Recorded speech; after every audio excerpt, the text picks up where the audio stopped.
Hare Krishna.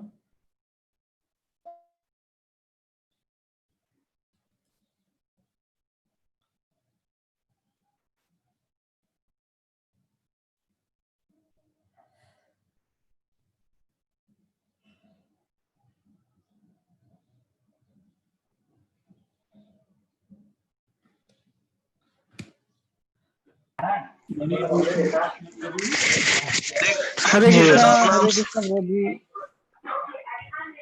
Hare Krishna, downwards. Are we Hare planning to Krishna, start? Dandot Pranam. Yes, Prabhuji, we will start now. Okay, okay. All devotees, Dandot Pranams to all. So we will be going to hear. Prabhuji, somebody's need to unmute. Prabhuji, can you unmute them? Okay.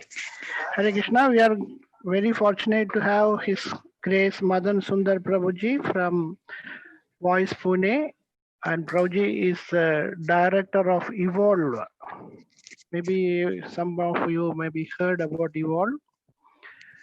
And regarding about Prabhuji, Madan Sundar Prabhuji was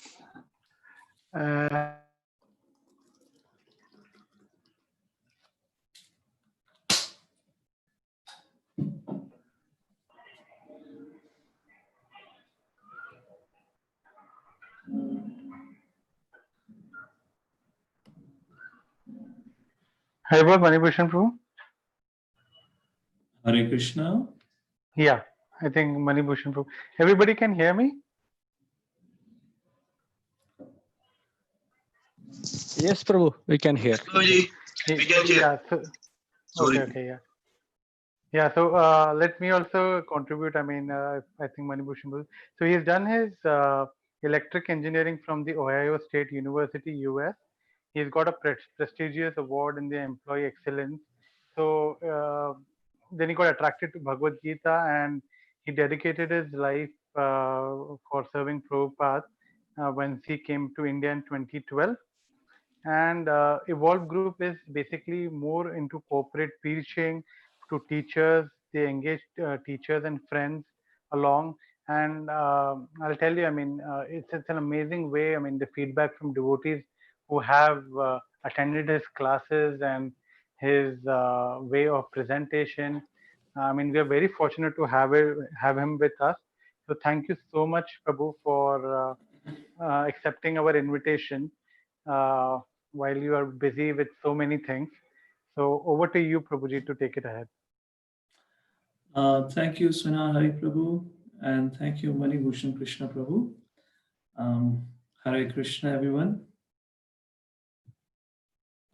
Just give me a quick second. Am I audible enough? Hare Krishna. Am I audible to everyone? Yes, Prabhu, I can hear. Okay. Let other devotees also. We'll wait for a few more answers. Yes, Prabhuji, Hare Krishna. Yes, Hare Prabhuji, Krishna. can hear. So you can use a chat box to respond to in case, so that we can. So thank you everyone for joining, and thank you for the host for inviting me for this, and thanks to His Grace Tirupati Prabhu back at ISKCON Pune for engaging me in this seva. So it's 12:10 around, and I guess we have 1 hour. So Suna Hari Prabhu and our Prabhuji, should I go up to 1:10? Is that so? Manibhushan Prabhu? Yes, Prabhu. Yes, Prabhu. Definitely you can go, Prabhu. Perfectly. Just let me know, so accordingly I'll plan it out. So I have time until 1 o'clock, 1:10. Yes. 1:10, Prabhu. Okay. Thank you. So let's begin with the program. And the language is English, right? yes, English. Yes, Prabhu.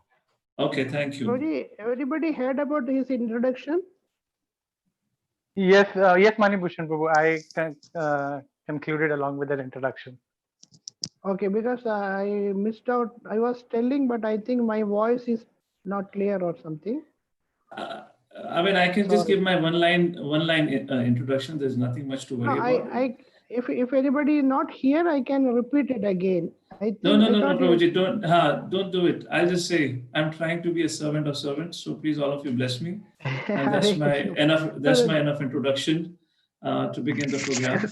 With that idea, I'm trying it to. is not enough. It is not enough for our devotees. I think they are not here about that. I will just repeat it again. So now Hari Prabhu did that actually, Prabhuji. He spoke Prabhuji, I quite did. a Okay, lot. okay. Okay, then okay, then okay, then okay. Hare Krishna. Thank you, Hare Krishna. Om Jnanatimirandasya Jnananjana Shalakaya Chakshurunmilitam Yena Tasmai Shri Guruve Namaha.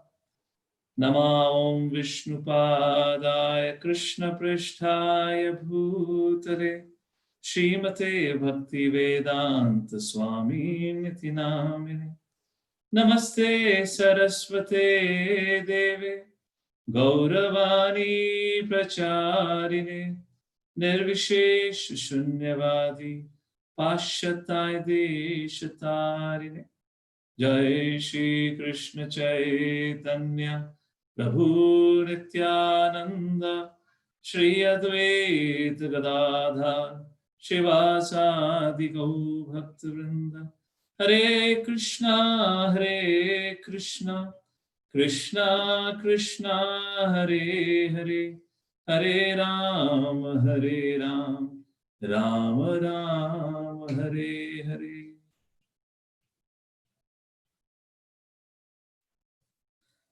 Hare Krishna. So today we are trying to discuss a topic from Srimad Bhagavatam, Canto 6. It's about the life of Citraketu Maharaj. So before that, I'll just recite a few prayers and then we'll begin our discussion.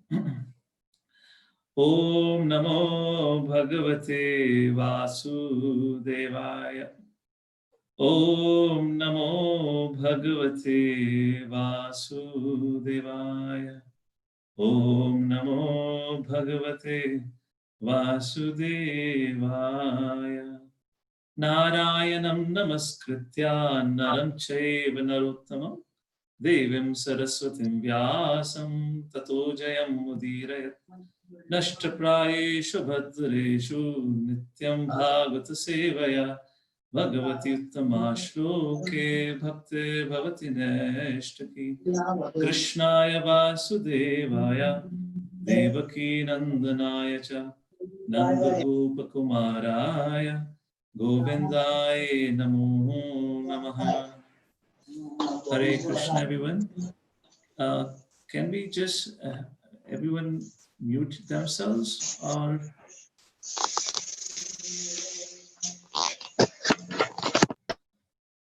Hare Krishna. Thank you. So let me just share. How do I share screen? Quick second. Yes. So I hope all of you can see this set of verses here. So because a couple of series of chapters in the 6th canto of Srimad Bhagavatam, so I've just selected a few verses that we could pay attention to. So here's my plan as we have session today and tomorrow. So today, more or less, we'll do the background story of this whole discussion about Citraketu Maharaj's life up to the point of the crisis. And tomorrow we'll pay more attention to the instructions of Narada Muni to Citraketu Maharaj and a phenomenal incident that comes, that is about resurrection of the son of Citraketu Maharaj, who comes back to the life again, and he instructs Citraketu Maharaj about the purpose of life, who am I, and so forth, subject matter, and which actually enlightens Citraketu Maharaj, and then he goes back, then he goes and performs tapasya on the instructions of Narada Muni, and he becomes a pure devotee. So we'll kind of review the background story today. That would be the whole plan for today in that way. So to begin with, just want to start with this beautiful verse. This is the verse which comes in Srimad Bhagavatam, 5th canto, 5th chapter, 5th verse, which is spoken by Rishabdev. And this verse, the main idea of this verse is our life is defeated if we don't make a spiritual inquiry. So let me just recite this verse, give you the meaning, And I'll tell you why I'm quoting this verse for this particular session today. And if you would like, if you want to recite together, you can recite, or else I can just recite it and we can follow together, whatever you feel comfortable. If you want to recite along, then maybe you can unmute. I'll speak the line and then you may recite behind, whatever comfortable for all of you. So, Parabhavastavad yavan jigyasata atmatattvam yavat kriyastavadidam manovai karmatmakam yena sharira bandha. And the translation by Srila Prabhupada. As long as one does not inquire about the spiritual values of life, one is defeated and subjected to miseries arising from ignorance. A very, very important line. That's what we're going to see today in Citraketu's Maharaj's life. Citraketu Maharaj, who is the king of the whole world, he has a hale and healthy body. He has all the wealth that anyone can ever imagine to possess. Everything, whoever, anyone would have imagined to get in his life. Citraketu Maharaj was an ideal person in that situation, had everything. And he was fortunate enough to receive the association of a great personality by the name of Angira Muni. However, unfortunately, he could not take advantage of that association. And as this verse says, he did not inquire anything pertaining to the spiritual life. And as a result, he was suffering before he met Angira Muni, and his suffering continued even after meeting Angira Muni. Now, by the way, who's Angira Muni, or who was Angira Muni? In terms of that, how is that association valuable? Just to let you know a little bit about Angira Muni, because today we're going to speak a little about background of the whole story. So Angira Muni was a son of Brahma, or I can say is, I'm not sure, we can say. Angira Muni was son of Brahma, and he was father of Brahaspati. Brahaspati, who is said to be the guru of Devatas, and also is recognized as Jupiter in astrology. And Brahaspati is father of Bharadwaj Muni. So what story we are discussing of Citraketu Maharaj had happened long, long ago in the history of mankind. And you see this lineage of Angira Muni continues up to Mahabharata. So Angira Muni's son is Brahaspati, who is the spiritual guru, or the guru for all the Devatas. And this Brahaspati had a son by the name of Bharadwaj Muni, who had two sons. And both of the sons we find, and they're mentioned coming in Mahabharata. One of the sons of Bharadwaj Muni is Dronacharya, who was a teacher for Pandavas and the Kauravas. And the other son of Bharadwaj Muni was Garga Muni, or Gargacharya, the same Garga Muni who had come on the request of Vasudev, because he was a cool guru of Vasudev's family. And on the request of Vasudev, he had come to Nanda Maharaj in Gokul to do the Nam Sanskar, or the Namakaran ceremony of Krishna and Balaram. So you can look at the lineage of Angira Muni, starting from his father up to his great-great-grandson. All are profound, incredible personalities. So Angira Muni was no means by any chance was an ordinary person. Even despite having an association of such a great personality, Citraketu Maharaj did not ask him anything about spiritual subjects, and that we'll see ahead. And that's the first point here. As long as one does not inquire about the spiritual values of life, one is defeated and subjected to miseries arising from ignorance. Be it sinful or pious, karma has its resultant actions. If a person is engaged in any kind of karma, his mind is called karmatmakam, which means if anyone is influenced by any, the consciousness of performing any pious activity, impious activity, ultimately both are bad activities, because we have to take birth again to reap the result of even the pious activity. And this karmatmakam is a very important word that comes in Srimad Bhagavatam, which refers to people who are too engaged or too much absorbed in fruitive activities. So here, very beautifully, Prabhupada writes, the person whose mind is called karmatmakam, his consciousness is colored with fruitive activity. So Prabhupada says further, as long as the mind is impure, consciousness is unclear, And as long as one is absorbed in fruitive activity, he has to accept a material body. For Citraketu Maharaj, his situation was more or less like this. It was only the causeless mercy of Angira Muni, and later on, Angira Muni brought Narada Muni, because of which Citraketu Maharaj was saved of taking another birth because of the karmic reactions. Rather, he was given an opportunity to practice devotional life and attain perfection. However, later on, yes, the story goes on ahead where Citraketu Maharaj is cursed by Mother Parvati. That's a different situation. And that Citraketu Maharaj had to take birth again because of the curse. But the point is, he became a perfect devotee. And even in his next life, which was just a temporary phase for him, he continued his life, he started his next life with that perfect consciousness of Krishna consciousness. So that's just a little background to this important verse. So how does this story of Citraketu Maharaj fits into Srimad Bhagavatam? What is its connection? And why is it in 6th canto of Srimad Bhagavatam? Just to give you a little background for that purpose. Srimad Bhagavatam, how many of you here have actually read Srimad Bhagavatam or at least reading Bhagavatam? So I know how much in detail, so how much I can skip the discussion here. Can you all just type in the chat box? How many of you have a copy of Srimad Bhagavatam with you?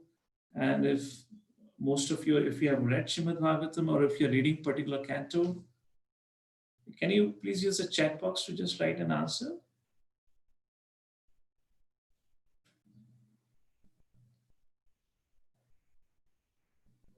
Just so I get to know a little bit about the audience and what they're doing. Hare Krishna.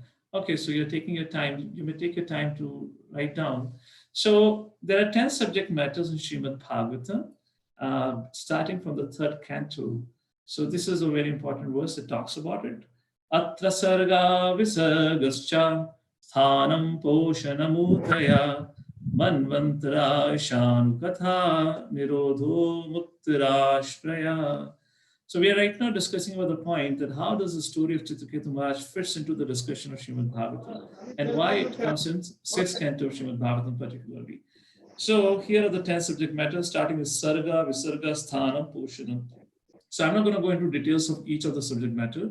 The Poshanam, which is the key subject matter of the 6th canto, is what we're going to focus on. Poshanam means nourishment by the Supreme Personality of Godhead, or protection by the Supreme Personality of Godhead.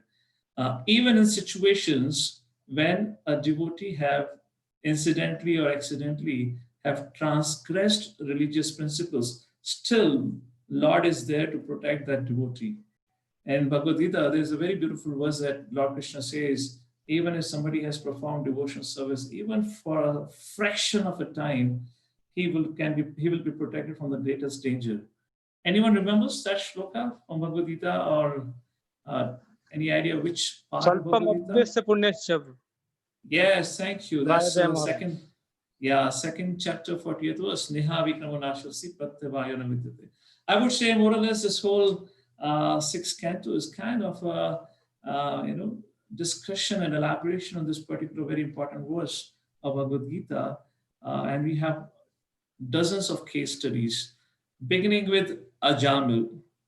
Ajamil case study, where Parikshit Maharaj began to ask Sukadeva Goswami, hey Sukadeva Goswami, how can the living entities who are bound to go to hellish condition of life can be rescued and can be saved? So in that context, for that question, Sukadeva Goswami began to narrate the story of Ajamil, a very beautiful section. And that is what the first case study in the 6th canto is mentioned. And as I said, Ajamil, of course, he was a Brahmana. Of course, he was not a pure devotee in that sense, but he was pure Brahmana doing everything nicely. But he got distracted later on. So 6th canto, the theme Poshanam, that the Supreme Personality Godhead protects his devotee, even in a case if they have transgressed dharma, begins with the story of Ajamil, who ends up performing religious activities. And as all of us might have heard or maybe aware, how Vishnuduta came to rescue Ajamil. And the whole story ends with Ajamil going back to Godhead, and Yamraj is instructing Yamdutas that never ever touch the devotees of the Lord. So when this first story ends, then our Parishad Maharaj inquired from Sukdev Goswami, my dear Sukdev Goswami, can you please tell me about how did all the living entities, starting from the Devatas, from the Daityas, from humans, the plants, the birds, the creatures, how did they all came into this creation? So to answer that question, Sukdev Goswami began to speak about how Daksha, on the instruction of Brahma, started procreating, and that there is a whole samvad, there is a whole. This is a pastime of conflict between Daksha and Narad Muni. Just because Narad Muni made his 11,000 sons into brahmacharis, so Daksha becomes extremely angry on Narad Muni. This is the story that comes in this particular section. So like everything for us continues in parampara, the mercy comes in parampara. So similarly, this conflict between preachers and the parents of brahmacharis are also coming in parampara. Just like Narad Muni tried making Daksha's sons brahmachari, and Daksha got so angry at Narad Muni, and it is still up to today continues in the same kind of moods where the parents get really upset. So that's a whole story that comes because Parishad Maharaj asked about how did this creation, how did all these living entities came into existence. After describing this, Sukdev Goswami says that how Daksha became very fed up because all his attempts were not successful because all his sons were made into renunciates. So then he decided to begot 60 daughters. So he had 60 daughters, and those daughters got married to Yamaraj, Kashyapa Muni, the moon god, and others. And that point of time, Sukdev Goswami says that one of the daughter of Daksha, that by name Aditi, 17 daughters of Daksha got married to Kashyapa Muni, and one of the daughters' name was Aditi. She got married to Kashyapa, and along with Kashyapa, she begot 12 sons or Adityas. And one of the Adityas' name was Twashta, who got married to a woman coming from a Daitya family. I believe her name was Rachana. And together they gave birth to a son by the name of Vishwarup. Now Sukdev Goswami says, this Vishwarup became the spiritual master of the Devatas when Devatas offended their existing guru, Brihaspati. So as soon as Parishad Maharaj heard it, he said, hey, wait a second, what? Devatas offended Brihaspati? How it can possibly happen? Please tell me the story of how Devatas offended Brihaspati. So that's how the switchover happens. And now the story goes into the third case study in 6th canto, is about how Indra offended Brihaspati. And this is according to Sridhar Maharaj, or according to Sridhar Swami, who is one of the original commentators, in terms of whose commentary Chaitanya Mahaprabhu really appreciated the most. He says this story of Vratrasura, which is mentioned in this episode, is one of the oldest story, and this story comes across all the Puranas. The exception of the story in Srimad Bhagavatam is that in Srimad Bhagavatam, we actually understand the character of Vritrasura. So I'm not going to go into the details of it, but this is the whole story where Indra, on the instruction of, Brahma, I believe he goes to Vishwarup, accepts him as his guru because Brihaspati is upset. But Vishwarup offers oblations to the Devatas and the demons because he's coming from the family of both, father is from Devata side, mother is from demon side. So Indra gets upset again and he beheads Vishwarup. And the story continues. And finally, the father of Vishwarup, Twashta, becomes very upset because of the death of his son. So he creates a demon by the name of Vratrasur, and who turns out to be the pure devotee of the Lord. So when this whole episodes end, that in the end Indra is able to kill Vritrasur, Parishad Maharaj is very happily listening to the whole story, but he has this burning question in his mind. And as soon as our Sukdev Goswami completes a huge pastime, span around almost 6 chapters plus, when it all gets over, then Parishad Maharaj says, Gurudev, I have one question. Fantastic, I'm so happy. But my fundamental question is, how a demon can be a pure devotee of the Lord, and that to have such a perfect consciousness, even at the point of death? He is fearless. Even in fact, he's inspiring Indra. Indra, get up, don't be discouraged, don't lose faith on the instruction of Vishnu. The Vajra, the weapon that is given to you, thunderbolt, which is made of the bones of Dadichi Muni. Lord Vishnu have said, you'll be able to kill me, get up and fight. And like that, he encouraged, and Vritrasul offer some very profound prayers in that section. So our Parikshit Maharaj asked, my dear Gurudev, Sukhdev Maharaj, please tell me, how is it possible? And then Parikshit Maharaj says, how devotional life is so rare, then how can this demon be a pure devotee of the Lord? And that's the time Sukhdev Maharaj begins to narrate the past life of Vritrasul. And who was Vritrasul in his past life? And that was Citraketu Maharaj. And that is how the story of Citraketu Maharaj is placed in the 6th canto of Srimad Bhagavatam in such a sequence. And that is how the whole sequence of the Srimad Bhagavatam is going on, particularly in the 6th canto. So with that as a little background, let's get into the story of Citraketu Maharaj. I hope I was able to make it clear how Citraketu Maharaj's episode is brought out in the pages of Srimad Bhagavatam. So Citraketu Maharaj, this is, I'm sorry, I don't, just quickly let me check. This is chapter number 14, 15, 16. So we're gonna consider 14th chapter today. So our Citraketu Maharaj is a king of the whole world. He has no contender, no competitor for the position of the king. He has all the wealth that any one of you altogether can even think or dream of. All the comforts, everything possibly that we can even think of or demand is available with this personality called as Citraketu Maharaj, who is the king of the whole world, has a very healthy body, and as well as he's married to ladies who are very, very beautiful. This all is mentioned in the 14th chapter. I'm giving you the summary. However, if you look at our life, I would request and urge all of you to please look back into your own life. Regardless of how great our life is, the history tells, even our own personal life experience tells, there is always this condition of but and if. What is this but and if? Generally, I make a point about this condition. Let's make an analogy. Let's try to understand this point. Imagine your life like a smooth journey on a highway, where you know what's your destination, you want to reach your destination, and it's a nice, clean highway you're going.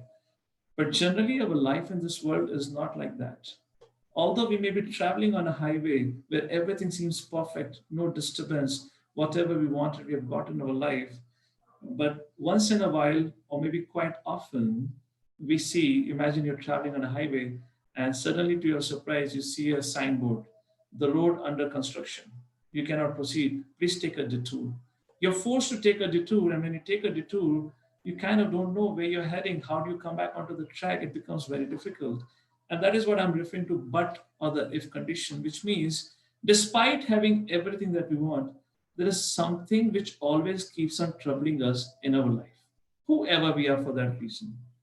And in case of Citraketu Maharaj, having everything perfect with him, there was one thing that was troubling him, and that was that he did not have any son. He wanted to have a son, and the son has a very important role. Prabhupada writes in the purport. Of course, our subject matter is the futility of material aspirations. So I'm not going to all the subject matters which Prabhupada discussed. But the idea is because he wants to continue his dynasty, so he needs to have a son. And another important aspect, because the son who will perform the final rites, it is a son who will perform the Shraddha ceremony. And for Citraketu Maharaj, success, post-life success depends on the Shraddha ceremony performed by his son. This is what, the Purushartha, Dharma, Artha, Kama, of course, moksha is, if you look at moksha, but otherwise those who are caught up into this purview of pious life, those who are only trying to live a pious life, for them, Shraddha ceremony, proper final rites are very, very important. So Citraketu Maharaj is very, very upset. Despite having everything, as I said, whoever we are, there is always some but and if conditions in our life. Think about Pandavas.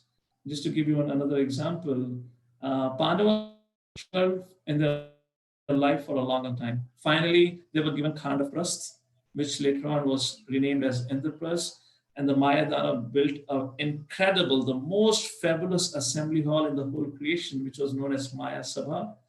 Even Devatas will come to take darshanas as Maya Sabha, and the Pandavas flourished like anything for almost decades over there. So Pandavas flourished like that in Indraprast for almost a decade or so. Everything was perfect, but means a condition which kind of took them off the highway into a detour. And so long was the detour, it took them such a long time to come back onto their again smooth journey. And what was that but or if condition in the life of Pandavas? That was an unfortunate dice game where Draupadi was insulted, Pandavas lost the game. Of course, the dice game happened twice. So that's the whole point. Whoever we are, even from the pure devotees of the Lord up to an ordinary person, or let's say Citraketu Maharaj right now is not a pure devotee, he's just a pious king. Even to that person, someone or other, either we have problems or otherwise somebody else would create problem for us, just like in the case of Pandavas. So at that point of time, Citraketu Maharaj, because he wanted a son so badly, he went on getting married to one wife after one wife to another wife. And I believe how much 10 lakh wives or 1 crore wife he had. I didn't pay attention to that detail, but it's mentioned in the pages of Srimad Bhagavatam.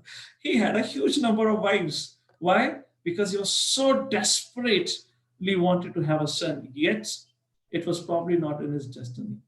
So one day, as the discussion proceeds ahead in the 14th chapter of 6th canto, one day the great sage Angira Muni, we gave an introduction of Angira Muni in the opening of the discussion today, a great personality, son of Brahma, he came to meet Citraketu Maharaj. And Prabhupada categorically writes in the purport, to this chapter, that the purpose of a visit of a sadhu is to elevate the consciousness of the Grihastha, in this case, because the discussion is about Grihastha, Citraketu.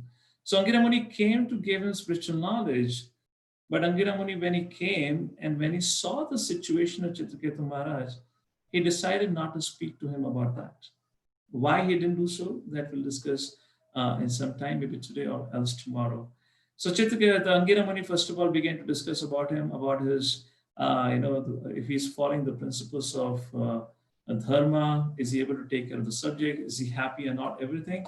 And then very interesting verse comes, which is text number 21, 6th canto, 14th chapter, verse number 21, where our Angira Muni says, Citraketu Maharaj, looking at your face, it appears to me that you are not happy. And Prabhupada writes a beautiful purport. Prabhupada says, face is the index of the mind. A very interesting verse, so let's read out this verse and maybe we'll make 1 or 2 points of this. Srimad Bhagavatam, 6th canto, 14th chapter, verse number 21. Atmanha priyate natma paratha swata evava lakshahe lapta kamam tvam chintaya shabalam mukham. And translation by Srila Prabhupada. Srila Prabhupada writes, O King Citraketu, I can observe that your mind is not pleased. You seem not to have achieved your desired goal. Is this because of you yourself, or has it been caused by others? Your pale face reflects your deep anxiety. Is an interesting thing where Angira Muni, just looking at his face, is able to understand the situation of his mind. And Citraketu Maharaj responds to this inquiry or to this comment, and he says, my dear great sage, you know everything, but yet because you have asked me, I'll tell you. However, in this context, Srila Prabhupada writes in the purport that, as I said, the face is the index of the mind. So I was just thinking, an incident came into my mind when we were having a Rath Yatra. By the way, today is Rath Yatra festival. Before coming for the program, we were just having Rath Yatra in our temple, just in our compound here. So I was just reflecting on a point. Many years ago, when I was in America, we were having a Rath Yatra festival, and our GBC there, Mother Malati, Prabhupada disciple, she kind of called all of us, all the congregation as well as the leaders then, for a quick meeting before the Rath Yatra. And she said, she gave few instructions, and I still remember one of the interesting instructions she gave. She said, "This is my humble request to all of you. Please, we have got for the first time permission to celebrate Rath Yatra in Colombo City. And today we have a profound opportunity to preach.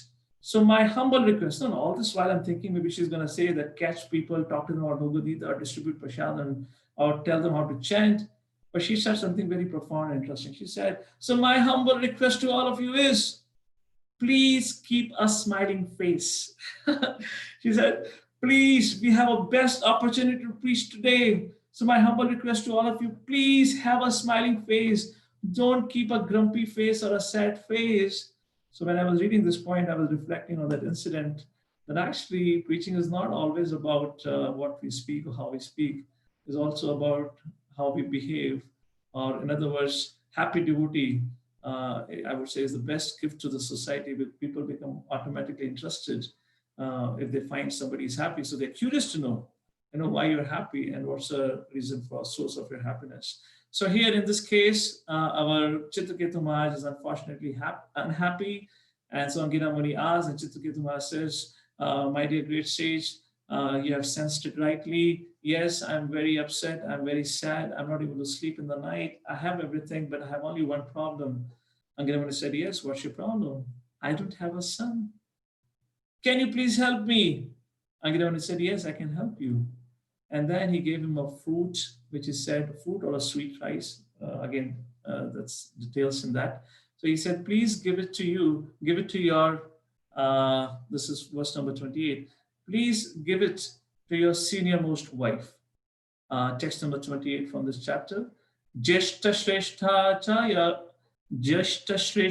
cha ya ragno maheshina cha bharata namana krita titastasyai yakno uchishtam adadvija. O Parishit Maharaj, best of the Bharatas, the remnants of the food offered in the yajna were given by the great sage Angira to the fire, to the first and the most perfect among Citraketu's millions of queens, whose name was Duty. So soon after, when this was given, Kritaditi became pregnant, and in a short period of time, she gave a birth. However, before departing from there, from the palace of Citraketu Maharaj, Angira Muni said something very interesting. And that's the reason we were reading in the beginning about the verse, "Para bhavastavad abodh jato." If you don't make a spiritual inquiry, then our life is wasted, in other words. So here, Angira Muni says to Citraketu Maharaj, of course, Angira Muni's purpose was to give him a spiritual knowledge, but Citraketu was not in a situation. He was so troubled. So now Angira Muni fulfills the desire of Citraketu Maharaj. And now Angira Muni tells Citraketu Maharaj, "This son will bring you joy and will bring you misery." And I believe that's what is mentioned. Let me just quickly check. Harsha Shoka, the name was given. And like that, our Angira Muni departs from there. Now, isn't that something very interesting, where I believe even anyone would be curious to know, or really, you are telling me that my son will bring me suffering? Somebody would be, everyone would be interested to know why. However, Citraketu Maharaj was least bothered about anything. His only consciousness, his only focus in life at that point of time was to get a son somehow or another. Purpose in the purport, Citraketu Maharaj was thinking, "Oh, maybe because, finally I've got a son, so I'll be very happy. But this son of mine would be the only son. I would pamper him too much. So later on, he might become rebellious to me. That's the reason he'll bring suffering to me." So Citraketu Maharaj by himself thought, "So what's the problem? At least I've got a son." Even at this point of time, when Angira Muni gave him a hint that how the son is going to be a cause of his suffering, unending suffering, still Citraketu Maharaj was least interested to inquire even this much. What's the future of my son? What's going to happen to my son? Angira Muni had the capacity, had the privilege to tell all that. So like this, Angira Muni, seeing the situation of Citraketu Maharaj, leaves him and he walks away. Something of course, I don't know if I should draw that parallel, but Dhritarashtra, if you see for a second, so many times Bhishma Pitama, Vidura, Dronacharya, Kripacharya, even Gandhari, and what to speak of Vyasdev. So many times Vyasdev came and told Dhritarashtra, Dhritarashtra, give up on your son. He would cause destruction of your dynasty, because Dhritarashtra's mind was focused only on one thing, how to retain his throne. And in any situation, any cause, he didn't want to sacrifice it. So whoever came to give him any advice, it just not bothered to him. It didn't just made any sense. Just 3 days before the war of Kurukshetra, even at that point of time, Vyasadeva came to meet Dhritarashtra, and he told Dhritarashtra, and even then Dhritarashtra, and Vyasadeva said, Dhritarashtra asked Vyasadeva, my dear great sage, my dear father, what is the future of the war? And Vyasadeva said, your all 100 sons will be killed by Bhima. You're going to lose the war.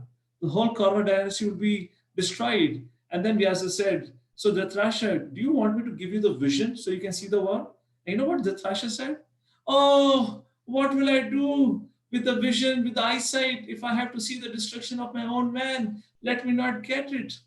And Vyasa just told Dhritarashtra. Dhritarashtra called off the fight, give the kingdom to Yudhishthira. Yet Dhritarashtra did not agree. And then Vyasa said, okay, Dhritarashtra, if you don't want the vision, so let me give the vision to Sanjaya.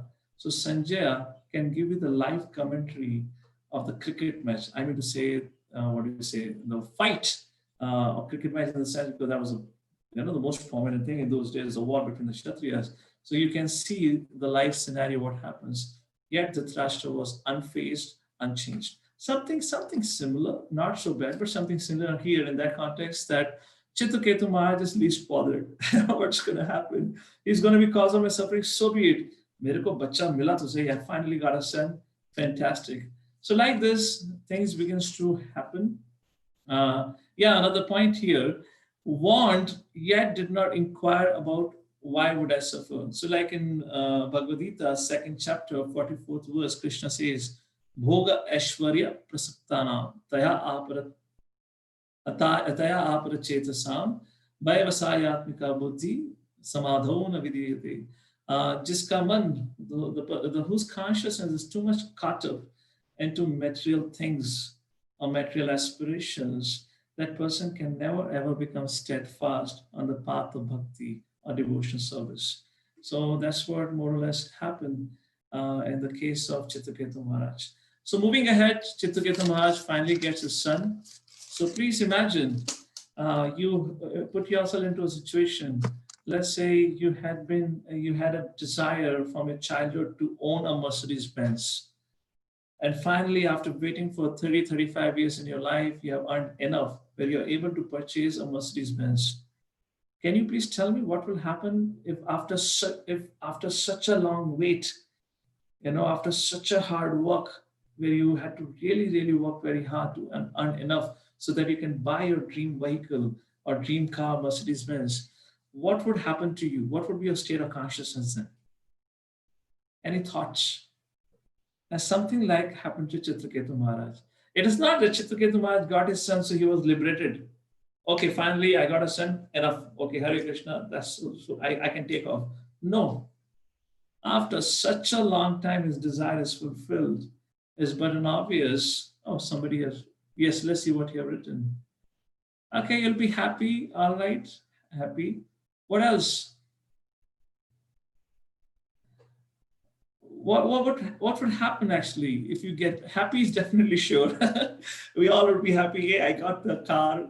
What's going to happen next? Okay, let me give you a simple example. Let's say before you got your Mercedes-Benz, you had Maruti Swift. I believe it still comes in the market. Imagine. And you wake up in the morning, you go into your parking lot, and you see a big scratch on your Maruti Swift. It will hurt you, no doubt about it. It will be pained.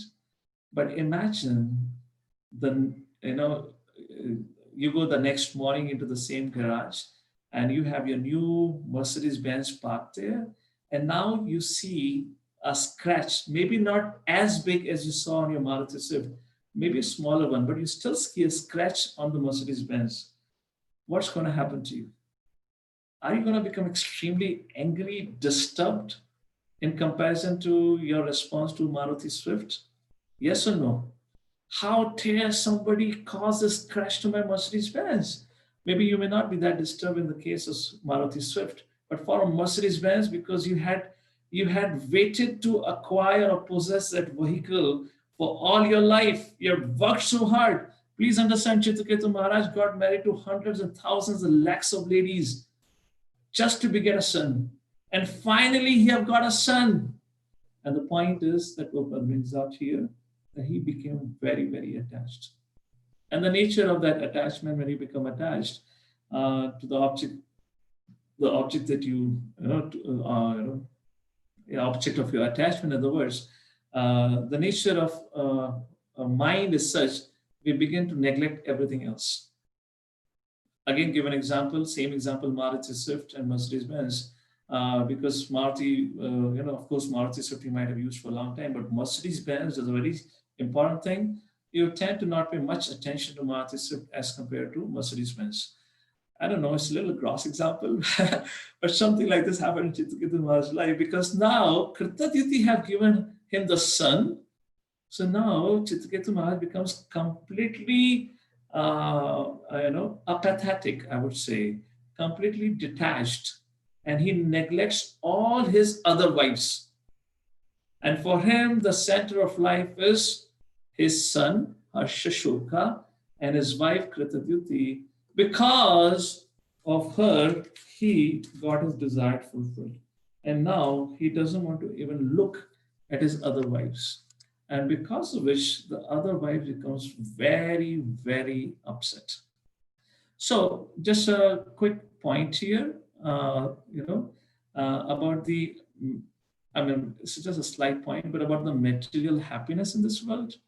I'm pretty sure all of you would have heard of this, but it's worthy to be, hear it again and again. The nature of material happiness in this world is the more we suffer, to that degree we actually enjoy in this world. Of course, the happiness is short-lived nonetheless, but that's the whole point. The more we suffer, the more we enjoy. The more we are thirsty, to that degree we relish the water. Similarly, in the case of Citraketu Maharaj, his desperation for son was so severe that when he got a son, as I said, he became so attached to the son and so attached to his wife Kritadyuti, he became kind of ignorant or he neglected all his wives. Now in this world, everyone wants to be successful. Everyone wants to become the best. But the problem is, the moment you become the best, or the moment you're trying to become the best, everyone else will try to drag you down. Whereas in spiritual world, it is entirely opposite. Now here, Kritadyuti had been blessed by Angina Muni to beget a child. Kritadyuti have no animosity towards his other co-wives. But because Kritadyuti had been blessed to have a child, every other queen becomes envious of Kritadyuti, or Kritadyuti's success in that sense. And that is what the nature of material world is, where every single living entity is trying to reach to the pinnacle or to the summit of success. And the moment he reaches, or moment he begins to aim in that direction, everyone else tries to pull him down. And that's why it's called, this whole world is filled with envy. Unlike spiritual world, where anyone and everyone tries to encourage others to render better service. And one of the classic examples is a bumblebee. Even when best of the cuckoo bird would be singing and glorifying the Lord, if the bumblebee would come humming and trying to sing the glories of the Lord in the humming sound, it is explained that the sweet singing birds will keep quiet and they'll give the opportunity to the humming bee to glorify the Lord. And that's an environmental culture where there is no envy. So here a big conflict takes place between the Kritadyuti and his co-wives. Kritadyuti have no idea about it, and the co-wife becomes so envious. And because of enviousness, there's a beautiful verse. I don't know if I've quoted here. Let me just see if I had quoted that verse here. Just a second. Oh yeah, this is the point I missed. This is the verse that comes. Well, I'll come to you what happened exactly with Kritadyuti, but this is a very beautiful verse. I've already given the translation, but okay, that's all right. I've already explained that how Citraketu Maharaj became attached. So here, without our Kritaditi has no idea, but because the queen's other co-wives of Kritaditi have become so envious, and there is a beautiful verse, unfortunately I didn't include here, but the verse says, because of envy, the nature of envy is such, it makes a person completely hard-hearted. And when a person becomes hard-hearted or totally selfish, then he does not mind committing any amount of any act of any sinful act. And that's what happened with the co-wives. And they came together and decided or plotted to kill the only son of Citraketu, the only son of their husband, and all the wives, the whole kingdom knew how important this son is to Citraketu Maharaj. Despite knowing this, Prabhupada writes, envy makes a person blind.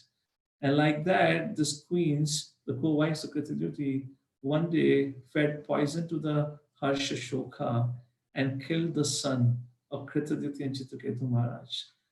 And because of this incident, our Ankira Muni had told Citraketu Maharaj that the son will bring happiness, joy, as well as suffering. For joy, as far as joy is concerned for Citraketu Maharaj, it was very short-lived, but suffering was unimaginable. The moment Citraketu Maharaj and Kritaditi got to know that their young son have died, Kritaditi and Citraketu Maharaj went mad. Kritaditi, that's the concluding verses in this particular chapter, 14th chapter comes, where Kritaditi, let me put it this way, when crisis hits us, of course, as you all probably would have heard of, our only freedom or only free will is is to make a response. How we respond is what we have a free will. We don't have a control on the situation, but we do have a control on our response to the situation. And how we react to in the situation of crisis is actually a sign, or is actually a test of our character or test of our faith in Krishna consciousness. So here Kritaditi's son has been poisoned. Kritaditi have no idea who has done what. She thinks probably it's a natural death. Nobody knows about the plan or the plot of the co-wives. And here Kritaditi, in this situation of crisis, begins to blame the Supreme Personality of Godhead. Why do bad things happen to good people? Let me just read out those few statements that she made in this. And it's again the classic discussion about why do bad things happen. And she says something interesting. Oh, where is that verse? My Lord, this is text number 54 and 55 I'm reading from Srimad Bhagavatam. This is Kritaditi speaking, and she says, O Creator, you are certainly inexperienced in creation, for during the lifetime of a father, you have caused the death of his son, thus acting in opposition to your creative laws. If you are determined to contradict these laws, you are certainly the enemy of living entities and are never merciful. In other words, Kritaditi says, how can you, being the Supreme Lord, create a situation where the son dies before the father? If a son has to die before the father, then you are an inexperienced creator. It does not make sense. And in text number 555, she further blames the Lord. The Lord, if you want to break your own laws of creation where a son can die before the father, then why did you create these feelings of affection for one another? Now, because of that strong feeling of affection that I had for my son, now my son has been killed, has been dead, I'm feeling so much pain. It's all because of you. My Lord, you may say that there's no law that a father must die in the lifetime of his son, and that a son must be born in the lifetime of his father, since everyone lives and dies according to his own fruitive activities. However, if fruitive activity is so strong that birth and death depend upon it, there is no need of a controller or a God. Again, if you say that a controller is needed because the material energy does not have the power to act, one may answer that if the bonds of affection you have created are disturbed by fruitive action, no one will raise children with affection. So in other words, Prabhupada writes in the purport, this is called as Karma Mimamsa philosophy, where Kritaditi is quoting that, saying that everything is under the purview of one's own fruitive activities. Karma is supreme. And like that, she blames the Supreme Personality of Godhead. There is a similar incident of a conflict that happens between two ladies. Here is an apparent conflict between Kritadyuti and the co-wives, although Kritadyuti right now is not aware. However, she had got a result of their conflict in the form that her son has died. And in that scenario, Kritadyuti, has become totally discouraged and completely doubtful about the existence of the Lord, where she begins to blame the Lord that how inexperienced of you that you have created such a system. In other words, first, you don't act only, because if we are reaping the results of our own foods. So the another case study is about Suniti and Suruchi. And we are making a difference between the consciousness of a devotee and a consciousness of a materialist. So right now, Kritadyuti have not shown any symptoms by which neither our Prabhupada nor the Acharyas described that Kritadyuti was a devotee at this point of time. So we're just going to make a little comparison between the consciousness of a devotee and a non-devotee. And it is rest depends on us what inspiration or what model we want to adopt in our life. Follow the life of a materialist or follow the life of a devotee, because challenges are inevitable. So let's go back to Suruchi and Suniti case. Comes in 4th canto Srimad Bhagavatam. They both are wife of Uttanapada, who is the king of the whole world again. Suruchi have a son. Both Suruchi and Suniti have a son, and there is a little altercation happens where Suruchi, of course, there's no fault of Suniti's son Dhruva there, but Suruchi chastises Dhruva very heavily. And she not only chastises Dhruva, she actually tells Dhruva, Dhruva, you have no right. He's just a 5-year-old boy, by the way. And Suruchi tells Dhruva, right in front of his father, Uttanapad, Dhruva, you have no right to sit on the lap of your father, because you're born from the womb of an unfortunate woman, that is your mother. If you want to sit on the throne of your father, then you should go give up your life.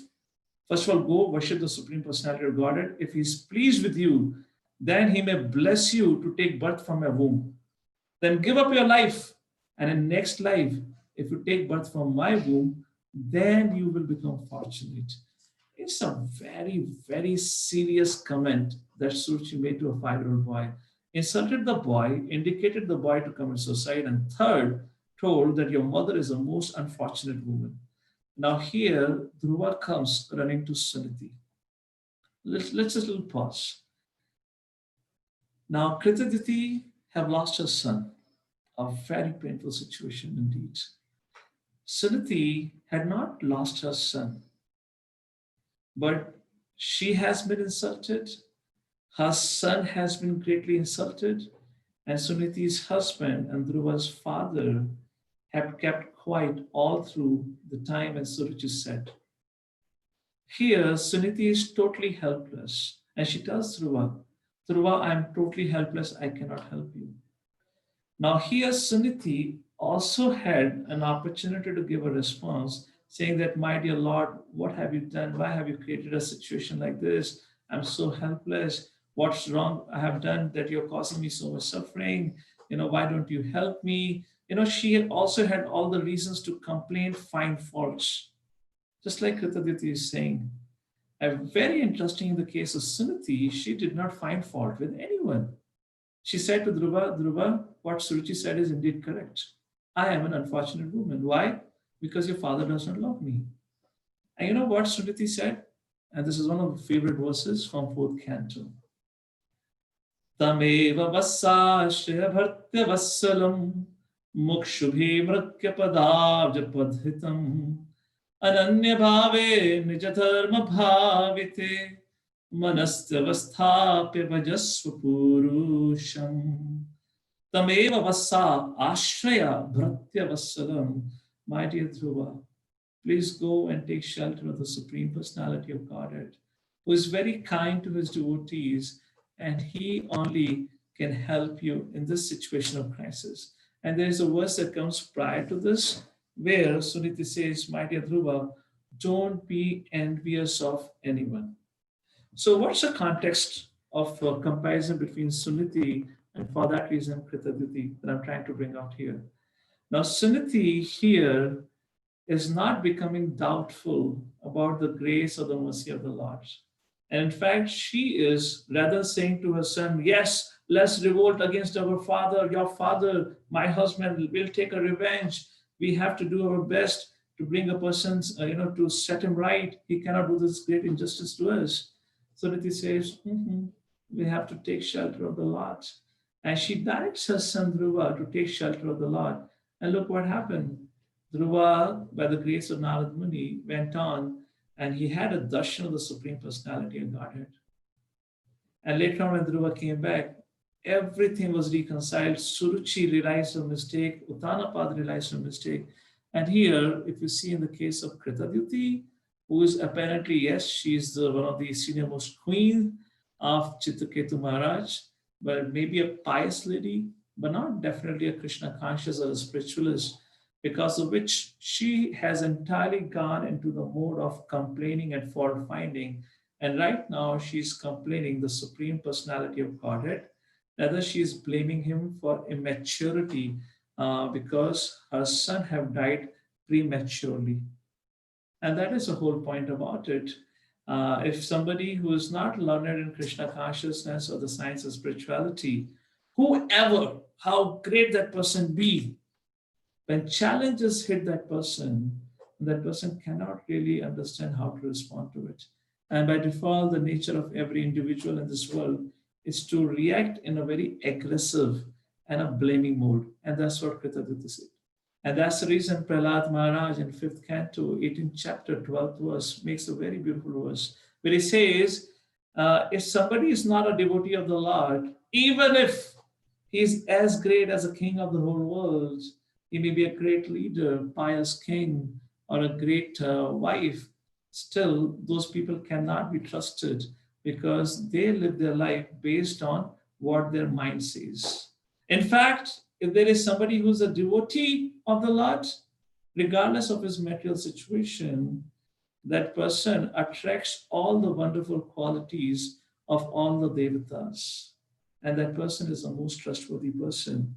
Yasyasi bhakti bhagavati yakinchana sarve gunestatra samasate suraha arava bhaktasya kuto mahatgana manorathena stidhavato bhai.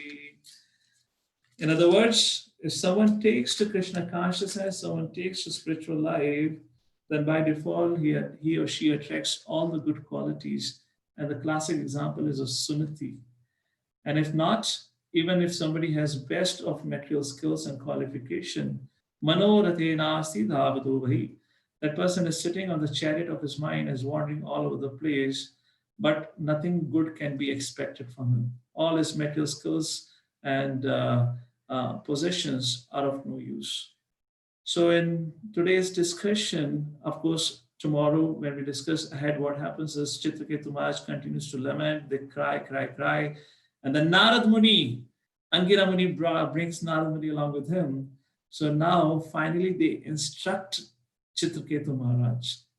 Just like Krishna says in Bhagavad Gita, 4 categories of people, they come to God. One of the categories is Artha, one who is distressed.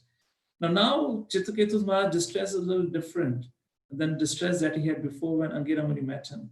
Because that time Citraketu Maharaj had hopes that one day I will get a son. Now he had become hopeless. He had a son and he lost. So at this point of time, Angira Muni told Narad Muni to instruct him about the temporary nature of this world. And then Narad Muni instructs him, some very beautiful and vital instruction comes. And after that, Narad Muni resurrects the Jiva, the son of Citraketu Maharaj. And as soon as the son wakes up, he looks around, he says, where am I? And Kritadyuti is so happy, son, I'm your mother. And the son said, hey, wait a second, lady, who are you? I don't remember. In which lifetime you were my mother? And in which lifetime, Citraketu, you were my father? And they both are shocked. And along with that, the co-wives are shocked when they saw this whole incredible miracle in front of them. And then Jiva speaks something very profound words of wisdom about the relationship between the parents and the son, and how parents should see their sons from the spiritual context. Whose properties, whose possession are they? And something very wonderful discussion that we'll see tomorrow. So today in a session in general, we kind of did an overview of the background of the story of Citraketu Maharaj, how the story of Citraketu Maharaj fits into the pages of Srimad Bhagavatam, primarily because Citraketu Maharaj went on to become a perfect devotee. And then, because of a curse by Mother Parvati, he had to take a birth as Vritrasura. And Sukadeva Goswami narrates the story of Vritrasura, who appeared as a demon. So Parashit Maharaj asked how a demon can be pure devotee. So in response to that, our Sukadeva Goswami narrates the story of the past life of Vritrasura, that is Citraketu Maharaj. And in the case of Citraketu Maharaj, we saw how whoever we are, we always have this but and ifs which keep coming. Some or other problems in our life that takes our consciousness entirely away from the goal of our life. For example, imagine you're walking on a street and a small thorn pricks into your feet. How many of you have an experience if that small thorn pricks into your feet, all your consciousness is completely absorbed into that thorn? Kab niklega? How will I take it out? When will I take out? 99.99% of the body is fit and fine, but all of the consciousness is that pricking of a thorn. Similarly, in the case of Citraketu Maharaj, he had 99.99% things perfect with him, but he just did not have any progeny, because of which he was so disturbed. He was not supposed to have a progeny, he was not destined to have it, yet he attempted so hard again and again. Although by the mercy of a great sage Angira Muni, he got it, but he was not supposed to have it. And the same progeny that gave him a joy temporarily by the blessing of Angira Muni ultimately became the cause of suffering. And it became a far greater cause of suffering that he had not experienced before. Because when he got the son, he had never ever thought that this son would die. It was not Kali Yuga then, it was Satya Yuga, where never ever the son would die before the father. So this was the last thought that he had in his mind, and to his utter shock, his son died prematurely, and now Citraketu Maharaj cannot handle the life, handle the situation. And that is what actually the nature of our material aspirations in this world. I just conclude, our time is up, 2 minutes to go.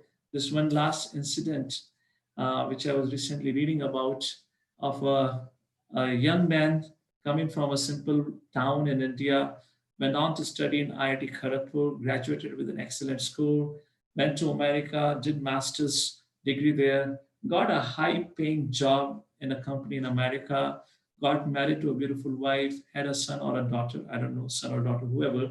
And then he purchased, both husband and wife were working, then they both purchased a 5-bedroom bungalow like that, and they had 2 luxury cars. So by all means, as I said in case of Citraketu Maharaj, all aspirations were fulfilled, whatever they wanted. However, unfortunately, because of this COVID scenario, they lost their job and they could not continue to pay the mortgage or the loan on their house. The husband tried his best for 2 months to find something, but he couldn't find. He became so depressed, so hopeless. His name was Anuj. So depressed and so hopeless. Now it was a situation that he cannot pay back the loans. And the discussion is going about maybe he has to sell off his cars, and he's into anxiety. How would we live?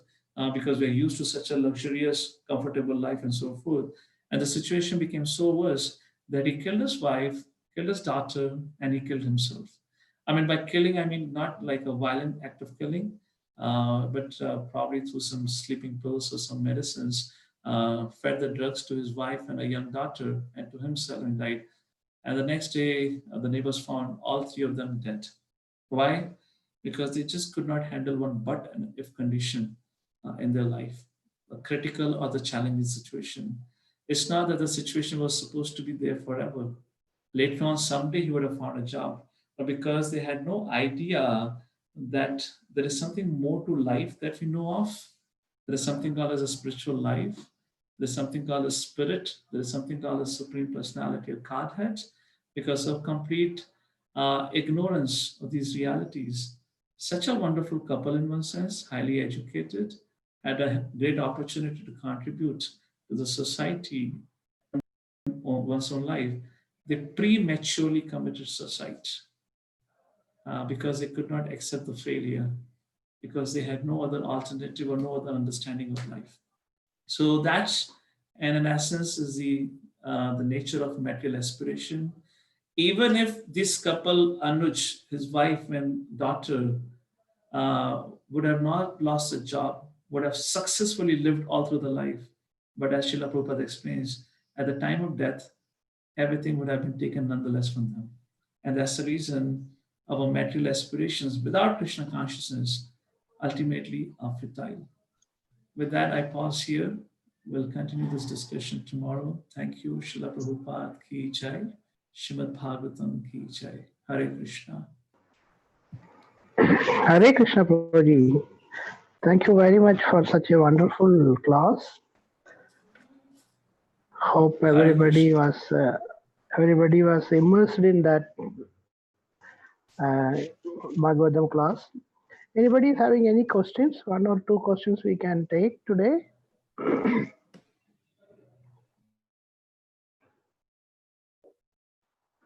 Hare Krishna. Anybody is having any questions? One or two questions we will take today.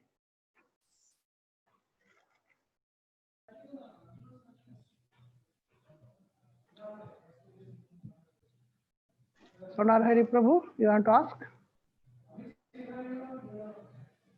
No problem. I mean, it was a very enlivening Hare class. Krishna. So, Yeah. I guess no questions, Prabhuji. I'll take leave then. Okay, Prabhuji, thank you very much for today's wonderful session. It was so enlightening, and you touched a Hare Krishna. full chapter. Yeah, Prabhuji, anybody is asking any question? Hare Krishna, Hare Krishna, Krishna Krishna, Hare Hare, Krishna, Hare Hare, Hare Hare Rama, Rama, Hare Rama Rama. Rama. So we will continue this balance of this tomorrow, the same time 9:30 in the morning here and 12 o'clock in India. So we will thank Prabhuji Manibhushan Krishna Prabhu, I'm not sure if anyone was saying something. So if there are no questions, so shall we conclude? Any questions there? No.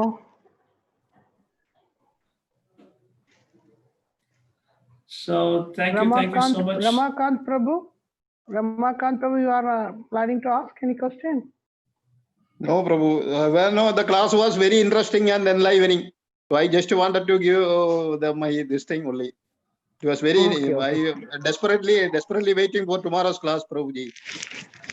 Thank It you. was so inspiring. Yes, really. Everybody was in the same mood, Prabhuji. Okay, Hari Bol, Hare Krishna. So thank you. So we will thank Prabhuji by chanting Hare Krishna Mahamantra 3 times. Hare Krishna, Krishna Krishna, Hare Hare, Hare Rama, Rama Rama, Hare Hare. Hare Krishna, Krishna Hare Hare, Hare Rama, Rama Rama, Hare Hare. Hare Krishna, Krishna Krishna, Hare Hare, Hare Rama, Rama Hare Hare. Thank you very much, Prabhuji. We will conclude with Vanchakalpa. Vanchakalpa Kripa Sindhu Vacha Patitanam Pavanebhyo Vaishnavebhyo Namo Namo Anantapadi Vaishnava ki Jai. Srila Prabhupada ki Jai. Sri Madan Sundar Prabhu ki Jai. Hare Krishna. Hare Krishna. Thank you all. Thank you. So we will meet tomorrow morning, same 9:30. And today evening we have Radhayatra. E-Radhayatra is digital Radhayatra. We will be having darshan from Mayapur, Rajapur deities, and we'll have every houses Shraddha will be visiting. So prepare yourself, and you can have Arati for the Ratha, you can have Bhogas for the Ratha. So please be prepared, and you will be getting the login IDs through by your emails. Those who are registered, please check your emails and be in time. It will be starting at 6 o'clock in the evening, 6 o'clock to 6:45. We have a session from GBC, means the GCC, all the devotees. Then 7:30 we will have a separate program for Kanyadesh devotees. So please log in. Hare Krishna. Dandavata Pranams. Hare Krishna Prabhu. Thank you very much, Rahul. Hari Prabhu. Hari Bol. Thank you, Sonar Prabhu. Such a wonderful Thank you. class, Hare Raji. Krishna, Hare Pranam. Dandad pranams. Hare Krishna.